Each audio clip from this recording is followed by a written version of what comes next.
Good afternoon. It's very important that we are all here. It is very important that we are giving voice to the women who were raped and murdered on October 7th. It's very important that we are speaking truth to power at this time and in this place. I'm grateful for the leaders here. I'm grateful to Cheryl for your voice, to take your platform to speak out so loudly and so boldly and so clearly is essential. I'm grateful for the ambassador, for your searing words, your absolute truth, and your unwillingness to accept silence from your colleagues at the UN.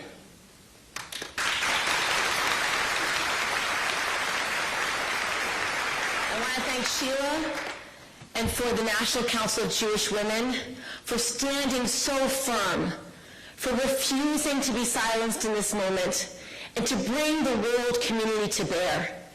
When I saw the list of women's rights organizations who have said nothing, I nearly choked.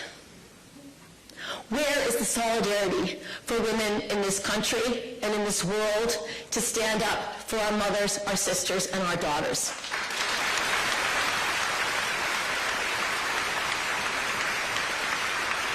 The horrific acts committed on October 7th by Hamas are truly indescribable. I've seen much of the raw footage.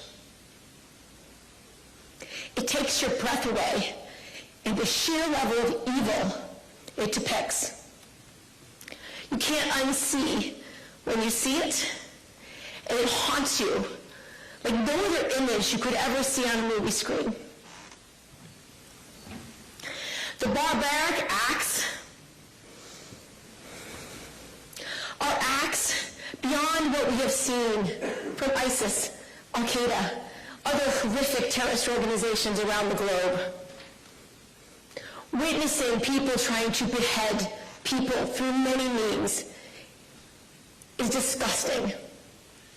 Hearing the testimony about what has happened to women, the types of dismemberment, the types of sexual violence to degrade them, to bring fear in their final moments, to bring fear in the eyes of those who had to witness the atrocities is unspeakable. While it is very hard to tell these stories, while some don't want to show the actual videos and pictures, we must demand it. We have to demand that people see what happened and to know it is truth.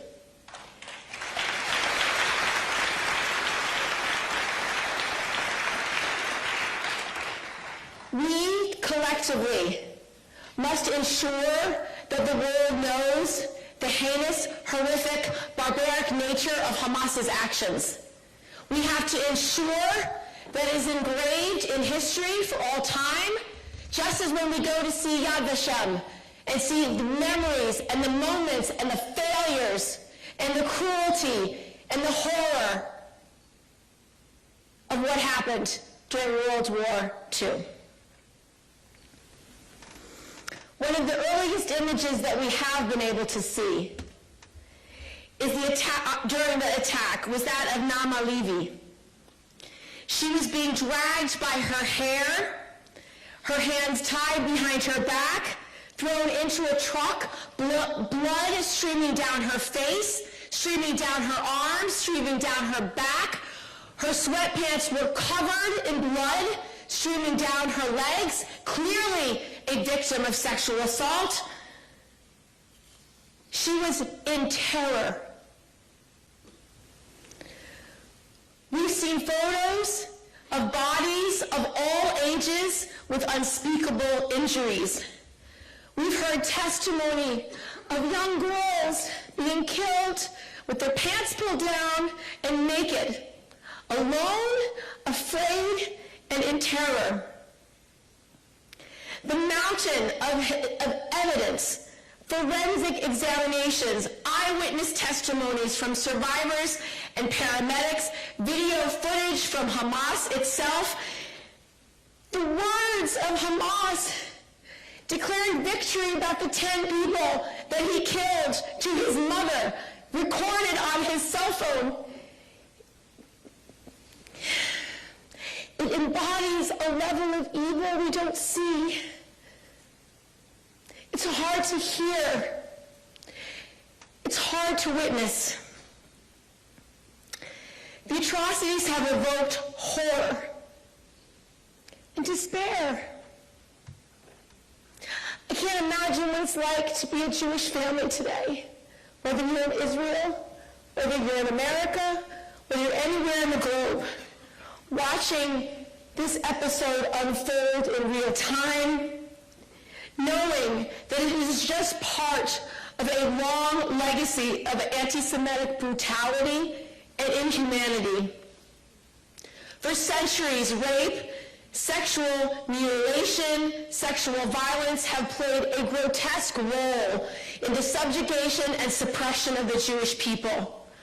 During the Holocaust, women and children were sexually abused, mutilated, and raped routinely. During the pogroms of the earliest 20th century, rape was used as the instrument of war. Even in the Renaissance, Italy, rape was used to extort money from families. Make no mistake, this is part of our global history. Rape's been used as a weapon of war for centuries, a deliberate form of torture that serves to dehumanize and terrorize not just the women, but the entire community. It's recently reared its very ugly head in the former Yugoslavia, where mass rape and sexual enslavement were used as an instrument of war. In Iran, the regime's security forces used rape and sexual violence against children in order to subdue women and the population as a whole. In Ukraine, overwhelmingly evidence shows Russian soldiers systemically using rape against innocent Ukrainians. This explains why the atrocities committed on October 7th and the international community's reluctance, even refusal to condemn or even acknowledge them, doesn't just strike fear in the hearts of Israeli women, it strikes fear in the hearts of every woman and girl around the globe. Their bodies are not worth defending. Their humanity is not worth protecting. The world community must do more. It must demand accountability for these intolerable crimes. The United Nations must denounce Hamas as a terrorist organization that uses rape as a weapon of war. The United Nations must live up to its purpose of upholding the principles of international law, and the United Nations must condemn these evil